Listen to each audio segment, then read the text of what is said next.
देश भर की तरह हरियाणा में भी लोकसभा चुनाव को लेकर सियासी माहौल बनने लगा है। एक तरफ मोदी की गारंटी को लेकर भाजपा ने 370 का टारगेट सेट किया है, तो वहीं हरियाणा में कांग्रेस पार्टी भी लगातार जनाक्रोश रैलियों और हर घर कांग्रेस का कार्यक्रम चलाकर जनता से सीधा संपर्क कर रही है। इसी कड़ी में आज राज्यसभा सांसद दीपेंद्र सिंह हुड्डा ने रोहतक में रेलवे रोड पर घर घर कांग्रेस कार्यक्रम में शिरकत की और इस दौरान दीपेंद्र हुड्डा ने दुकानदारों व आम लोगों से मुलाकात कर कांग्रेस के लिए समर्थन मांगा। इस मौके पर दीपेंद्र हुड्डा ने मोदी की गारंटी पर कई सवाल उठाए और कहा कि जनता अब मोदी के बहकावे में नहीं आने वाली। क्या भाजपा की गारंटी नहीं थी कि किसान की आमदनी दुगनी की जाएगी, स्वामीनाथन कमीशन लागू करके एमएसपी लागू दिया जाएगा? क्या भाजपा की गारंटी जब रेवाड़ी में आए थे प्रधानमंत्री जी तो नहीं थी कि 1 रैंक 1 पेंशन दिया जाएगा? आज 9 रैंक 2 पेंशन अग्निपथ योजना आ गई, पेंशन ही नहीं है, ना कोई रैंक है। तो क्या 2 करोड़ रोजगार हर वर्ष की गारंटी नहीं थी? क्या डीजल पेट्रोल सस्ता कराने की, महंगाई घटाने की गारंटी नहीं थी? तो ये सारी गारंटियां थी। क्या विदेशों से काला धन लाने की गारंटी नहीं थी? क्या भ्रष्टाचार को और भ्रष्टाचारियों पे कार्रवाई कराने की गारंटी नहीं थी? मैं सवाल पूछता हूं। आज भी भ्रष्टाचारियों पे कार्रवाई करने की बात की जा रही है, लेकिन जब बड़े बड़े मुकदमे जो हमारे विधायक कुलदीप बिश्नोई जी पे विदेशों में संपत्ति पकड़ी गई, बड़े मुकदमे बने, चाहे वो बड़े बड़े मुकदमे जो है दुष्यंत चौटाला उन पे बने, ये मुकदमे चल रहे थे, तो क्या कारण है? किस तरह का क्या सेफ्टी कवच भाजपा प्रोवाइड करा रही है? किस तरह की कार्रवाई? ये तो कहा गया कि भ्रष्टाचारियों पे कार्रवाई करेंगे, लेकिन भ्रष्टाचारियों को पार्टी ज्वाइन कराएंगे, ये कार्रवाई करेंगे और उनकी सारे भ्रष्टाचार की बातों को भूल जाएंगे, ये तो नहीं कहा गया। तो आज देश में बड़े पैमाने पे मैं मानता हूं कि भ्रष्टाचार चरम पे है। आप किसी बड़े बिजनेस से पूछे क्या स्थिति चल रही है। देश में भ्रष्टाचार चरम पे है, प्रदेश में भ्रष्टाचार चरम पे है। आज तो मैं समझता हूँ कि प्रजातंत्र पे भी हम पे ही हमलावर होगी ये सरकार। व्यापारी डरा हुआ, आज व्यापारी डरा हुआ है। आज हर तरह की जांच एजेंसियों का किस दिशा में प्रयोग किया जा रहा है? आज तो इससे बड़ा तो क्या, और राजनीतिक भ्रष्टाचार, ऐसा राजनीतिक भ्रष्टाचार जिसका नजारा आपने चंडीगढ़ मेयर के चुनाव में देखा। दरअसल 2019 के लोकसभा चुनाव में रोहतक सीट पर भाजपा ने जीत भले ही हासिल की, लेकिन जीत का महज 6000 वोटों का अंतर था। यही वजह है कि रोहतक लोकसभा इस बार हॉट सीट बन गई है।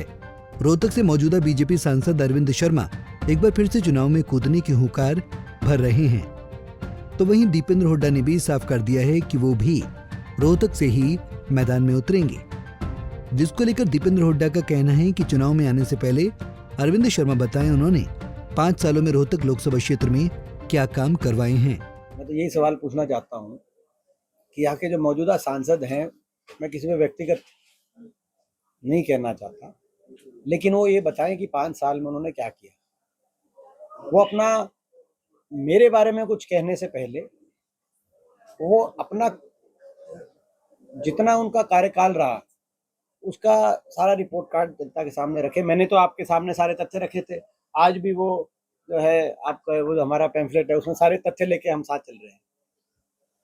एक कोई बड़ी परियोजना बताएं जो इन सांसद के कार्यकाल में या इस सरकार के, प्रदेश सरकार कार्यकाल जो रोहतक में आई हो, कोई बड़ी विकास की परियोजना। कोई एक कॉलेज बताएं, कोई एक यूनिवर्सिटी बताएं, कोई ये मेडिकल कॉलेज बताएं, कोई बड़ा अस्पताल, एक तो अस्पताल बता सकते हैं, कोई अस्पताल बताएं, कोई मेट्रो का कोई एक खंबा बताएं, कोई बड़ा कोई स्टेडियम आया हो वो स्टेडियम बताएं, कोई भी बड़ा विकास कार्य ये बताएं, या विकास कार्यों को लेकर संसद में इन्होंने पैरवी करी हो कि ये काम होना चाहिए रोहतक में, वो अपना बताएं। कोई बहुत लंबे चौड़े कोई अगर इन्होंने विकास कार्य को लेकर एक आधी बार कोई एक टोर टिप्पणी की बात मैं नहीं करता, लेकिन एक किसी बात को तो ये बताएं अपने कार्यकाल के बारे में, तो इनको बताना पड़ेगा। या किसी गांव में जाकर, शहर में जाकर इन्होंने विकास कार्य करवाने के काम करे हों पिछले 5, ये अपने काम बताएं और हम अपने काम बता रहे हैं और लोग उनको तोलकर फैसला करें। मैं ये कहना चाहता हूं, जो मैंने पहले भी कहा, स्थिति ये है, 10 साल छोटा सा अरसा नहीं होता, किसी के जीवन में एक बड़ा काल होता है। 10 साल के बाद भी प्रधानमंत्री जी को पिछले 15 दिन में 2 बार हरियाणा में 2 परियोजनाओं का फीता काटने के लिए खट्टर सरकार ने बुलाया। तो दोनों परियोजना वो थी जिनका शिलान्यास स्वयं मैंने करवाकर अपने समय, सांसद कार्यकाल के समय, और काम शुरू कराने का काम किया था। दीपेंद्र हुड्डा यही नहीं रुके, उन्होंने चुनाव आयोग से निष्पक्ष चुनाव करवाने की अपील की और साथ ही ये भी कहा कि सत्ताधारी भाजपा द्वारा मुझे टारगेट करके घेरने का काम किया जा रहा है, लेकिन जनता बीजेपी की चाल चरित्र को समझ चुकी है और चुनाव में वोट की चोट से जवाब देगी। पिछले चुनाव में धांधली का आरोप लगा था कि अब भी आपको इस बात का अंदेशा है कि चुनाव में धांधली हो सकती है? देखिए ये जनता सजग है, हम भी सजग रहेंगे और नियम अनुसार प्रशासन निष्पक्षता से कार्य करे।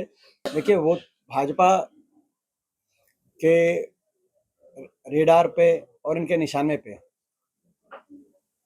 मैं हूँ, इसमें मुझे कोई जो है शंका नहीं है।